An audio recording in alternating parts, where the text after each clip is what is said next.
Nelson Mandela walk in remembrance of him. Like they did a walk. They were on sports outfits. They did a walk in remembrance of Nelson Mandela, and the anchor was Nelson Mandela Foundation, and some government officials were there to, share in their day of remembrance. I actually thought it was 10 years remembrance, but it happened to be 11 years remembrance. And they said, the man who spoke said it was very remarkable that it fell on this remembrance was on the 5th, but they decided to do it now. I think this was Saturday they did this, and oh yeah, Saturday or Sunday, I can't remember exactly. So they're saying that it's remarkable because the G20, they now have the leadership of the G20. That this was what Madiba was fighting for, to ensure that South Africa is internationally recognized and they have a lot of things coming for them. So it's very, very remarkable. And they said all the good things about him. And this brings me to say that the people who are in real life in South Africa are different from the people who are on social media. The reason is this: it seems to me like the people who are on social media are the uninformed ones who make hasty conclusions, say things they don't know, and always passing judgments at other countries for every slightest provocation. Like they come out, they tell you you're a liar.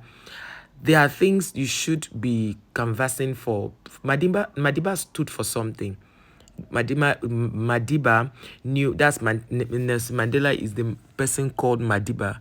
So it stood for some certain things, and those things are coming to pass now that he's no longer alive. We pray that you pick one thing and stand for. What is that thing you stand for that when you are no longer alive, people can look at it and say, oh, this person stood for this, my father stood for this, my mother stood for this, I am standing for this. What is that one thing you are standing for? And until you stand up for that thing, until you see that thing as something you stood for, it can never mean that you lived a purpose-driven life. So Madiba, being a very peaceful president, by the way, he was a former president, the former president of South Africa, rather, and he got massive support from Nigerians because at the time they were going through a lot of struggles. And even though some people said he was not the one that founded his party, but he was a leader of the party. And Mandela, being a very strong person, he is one man that his story was really touching. So Mandela was locked up in prison for things he never did. He was wrongly, it was a political arrest, let me put it that way.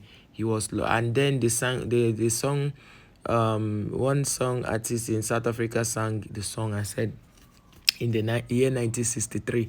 In the year 1963, all of us here were not born, except for a very, very few people who were born 1963. We were not, but we weren't even born in 63. We weren't even born in 67. In 70s, a lot of us were born in the 80s. Some mid 80s, some late 80s. So you can imagine that in the year 1963, the people's president was taken away by security men, and they were on uniform. You understand? They gave him a lot of beating and all. And a lot of people felt for him. They cried. He was sentenced to isolation. He was not for 28 years. 28 or 27 years, this man was in prison. But one thing Nelson Mandela did was he was writing. He wrote. Each time they gave him tissue paper, he would write on it. Nelson Mandela wrote a lot of things, and that is why Nelson Mandela is someone we respect a lot in Nigeria. In fact, in Africa, he's well respected. And the people who did this, the work, were saying that in the next episode, since they are now the leaders, they've gotten leadership for the G20, that they are going to be inviting G20 leaders in the next walk they'll be doing. That will be next year, maybe 5th of December next year, by the grace of God.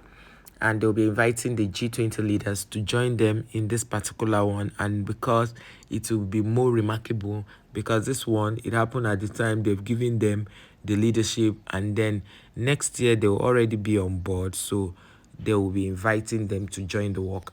Yes, Nelson Mandela Foundation is a good one, but one of the things that made people to begin to talk trash about Nelson Mandela is because of his grandson. His grandson may have been indoctrinated by the wrong things, the wrong stories he has heard about Nigeria, without him sitting back to ask his parents to really tell him about Nigeria and what Nigerians did while their grandfather was in prison. Their grandfather was in prison, what Nigerians even did while he was in prison. So that sometimes somebody said it on a comment section. He said, be careful who you help, because by the time he read all the things South Africans were tweeting, they were Xing, let me put it that way, because there's no longer Twitter, it's now X.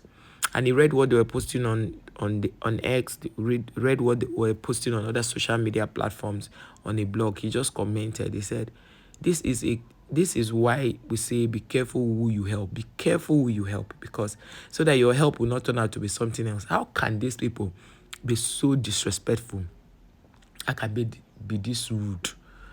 And now Nelson Mandela's 11th anniversary was celebrated, his remembrance. Instead of them to be celebrating it, they are not. It's Nigeria, they are pushing and shouting, oh, Nigerians did this, Nigerians did that. And you think it's something that you should be proud about? Is this something you should be proud that is happening? No, it's something you should look inward and say, okay, how can we broker peace? How can we? Madiba was somebody that was what I expected his grandson to do. Oh, this one that people are saying Chidinma is Nigerian. Okay, she's Nigerian, but what other ways can we use to make her know that she cannot be in the competition? Rather, he was the one spearheading the protest. Was spearheading protest, and they were writing and signing petitions to Miss Universe. And most times when I see things like this, I wonder why the same people we help are the ones that come for us. The same South Africans we help are the ones that come for us. They don't see anything wrong in what they do. They don't see anything wrong in what they do. They feel that it is okay for them to disrespect Nigerians at every slightest provocation. But Madiba was not like that. Nelson Mandela was a great man. He was a man that saw the future. He told them, they didn't listen. He saw the future. He told that they didn't listen. But during the apartheid, he went through a lot of struggles. He went to prison for many painful years. He was isolated. And when he came out of prison, which African country was the first he visited? It was Nigeria. Because Nigerians loved Mandela to a fault. And in short, at that point, we did not understand that South Africans didn't like Nigerians. The point we realized was so late. That's after we've given them so much support. It became so late already that we couldn't do anything. But then we didn't still take it seriously until the 2004 event. Yeah, that was when Obasanjo now said enough is enough. And when their president was to come in, he didn't allow them land in our airport, and they went back. That was already an indication there. The president went back and called these people to order. And Tinubu is not understanding the same body language these people are giving us. So yes, he went there to attend a foreign function. It's okay. But that doesn't mean that he should not put his eyes on the ground to understand,